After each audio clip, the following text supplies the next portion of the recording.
Hi everyone, it is Jennifer, and it has been, I think, a good 2 weeks since my last video. I apologize for that, but life has been happening in full force. I've had a lot of events and things to go to this month, and BookTube just had to take a back seat for a little bit. I have still been reading, not as much as I would like. I have some serious reading goals that I need to accomplish this month. For multiple reasons. I am not feeling very good about having a good reading month, but I'm going to do my darndest. So today I thought I would just do what I'm currently reading and TBR for the month of September, because if it was going to be a true TBR video, I probably should have uploaded it the first week of September, and I've already started reading these books.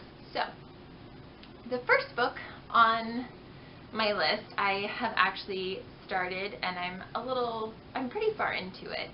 It is a book that was written by an acquaintance of mine. This is an advanced reader's copy on my Kindle, and it is called The Many Names of Magdalena Cruz by Colleen McCarty. Like I said, I know Colleen in real life. She lives in the same city as I do, and we run in a lot of the same social circles. So I think her husband, I had run into her husband, and he knew that I like to read, so he asked if I was interested in being an advanced reader of her book, and if I would offer a review when I was done, and I said, of course, send it to me. So I have a description here about the book, and it's just amazing. So let's see. It says, a contemporary tale of passion, espionage, war, redemption, and love. Broad-shouldered Richard Burke has sacrificed a normal life chasing the next big story as a reporter. On rest from 2 years overseas, he's approached by the CIA in an effort to turn his next big story into a spy mission. The end game? Cuba and the takedown of the Castros. Enter the alluring Magdalena with her ex-revolutionary past and scars to prove it.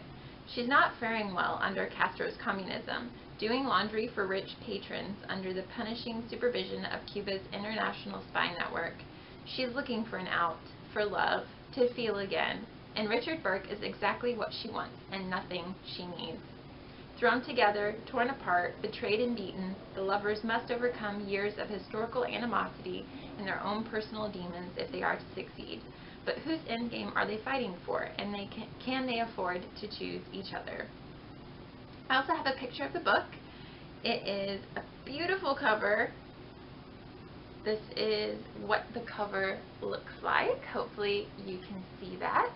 And it is currently available for pre-order on Amazon. So if you would like to check that book out, please do. I am going to be attending a book launch for this book. I believe it's at the end of this month. It's like the 27th, I believe. But my brother's gift shop and bookstore, which I have featured here on my channel, Decapolis, there's a Decapolis bookstore tour on my channel, is going to be co-sponsoring, as well as some other local businesses, and they're having this amazing, like, Cuban style food launch party, and I'm super excited, and I definitely want to have read this before I go so I can have intelligent conversations with everybody else who's read the book. And so far I'm really enjoying it, and it's really interesting to read something written by somebody that you know, because you can kind of hear their voice reading it to you. But anyway, I'm thoroughly enjoying this book, and I hope to finish it very, very soon. Next, I am currently reading something that I shouldn't be reading, because I have some other stuff that I need to get to first, but I couldn't help myself. I had a moment the other day. I was waiting for a friend for lunch, and I had some spare time. I was a little early, so I went to the Goodwill by my house, and I found this. Now, the Goodwill by my house has an amazing book selection. It is like set up like a bookstore. Now, it didn't always used to be this way. I don't know what happened, but they have a ton of new release, like contemporary books in pristine condition. I think that they are, I don't think they're donations. I think that they're getting like closeouts or something, because these books are in like perfect condition, and I hauled a bunch of other books from there, and I think I'm going to do a haul video. But this particular book, I just was so excited about it that I grabbed it, didn't think twice, grabbed it, and then I went to meet my friend for lunch, and I had a few minutes while I was waiting, and I was able to read like the first 4 chapters or so. It's actually very quick and easy to read. I love the writing style. I love Cinder as a character. I'm going to read you the description really quickly. It says, humans and androids crowd the streets of New Beijing. A deadly plague ravages the population. From space, a ruthless lunar people watch, waiting to make their own move. No one knows that Earth's fate hinges on one girl. 16-year-old Cinder, a gifted mechanic, is a cyborg. She's a second-class citizen with a mysterious past and is revealed by her stepmother.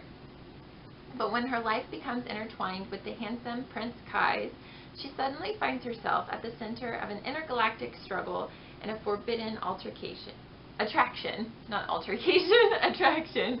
Caught between duty and freedom, loyalty and betrayal, she must uncover secrets about her past in order to protect her world's future. Because there is something unusual about Cinder, something that others would kill for. This is a fairy tale retelling of Cinderella, and like I said, I have been thoroughly enjoying it. I should not be reading it because, as you will see, I have other books that I should be reading, but I just can't help myself. So I'm about 100 pages in, enjoying it quite a bit. Probably going to finish this sooner than everything else because I'm just being really naughty right now. Next up is another ARC that I was sent by Molly Gould.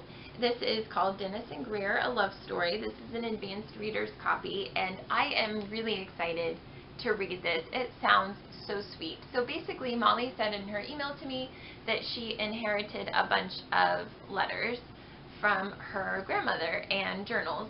And she had never heard of these letters or journals before, and when she started reading them, she knew that she had to put it together in a story. So the blurb on the back says, buried in a trunk for 50 years, this long-forgotten tale told through letters and journals from war-torn Vietnam era has been resurrected. College students Dennis and Greer meet and felt a spark just before moving to different states. Their witty correspondence through letters conjured a desire to meet again, but Dennis tried to keep his distance. Duty is more important than love. As the two embarked on their journey into adulthood and navigated their relationship against the backdrop of war, they were writing a love story that will span the rest of time. This sounds super sweet.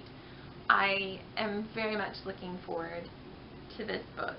I have no idea when it is going to be released. If it is available to be purchased, I will try to find a link for you. So if you would like to read it yourself, you can. But yes, very much looking forward to this book. Finally, the last book that I'm hoping to get to this month was a book that was lent to me. I have some customers / friends of mine that I've just gotten to know over the years of working with them that are amazing. They are this wonderful, sweet little family, and my friend Martin has always talked about Richard Llewellyn's How Green Was My Valley, as well as some of my other friends. And it's just one of those books that I haven't gotten to yet, but he lent me this one called But We Didn't Get the Fox, which is also by Richard Llewellyn. Now this came on it just couldn't have come to me at a more perfect time. I work in customer service. I don't know if any of you work in customer service, but if you do, you probably know what I'm talking about when I say sometimes you just have those days where you don't like people. And you just want to go home and hide and read a book until you feel better. I was having one of those days, and I went to lunch, and when I came back, this book was on my desk with a beautiful purple flower. And it was from them, and it was so sweet, and I am very much looking forward to reading this book. On the back, it says, a sea of oil, a torrent of terror, an ocean of blood. Oil, billions of dollars worth, countless lives worth. The Americans, British, Chinese, Russians, Arabs, all were willing to get their hands very dirty trying to scoop it up. The intrigue started in Cairo. It moved through the bars and the bedrooms, brothels, and boarding rooms, embassies and alleyways of the great capitals of Europe. The beautiful woman appeared and disappeared. New corpses turned up as fast as old ones were buried. And Edmund Throth, British agent extraordinaire, began to blow his cool in an inferno of red-hot action. So yeah, I am looking forward to reading this. It's actually only just like 200 and something pages, but it's very, very tiny print. And I don't think that I'm going to be able to read all of these books this month because I have so much going on, but it, you know, shoot for the star. What is the saying? Shoot for the moon and land in the stars or something like that. I don't know. So anyway, I am hoping to get to all of these books this month.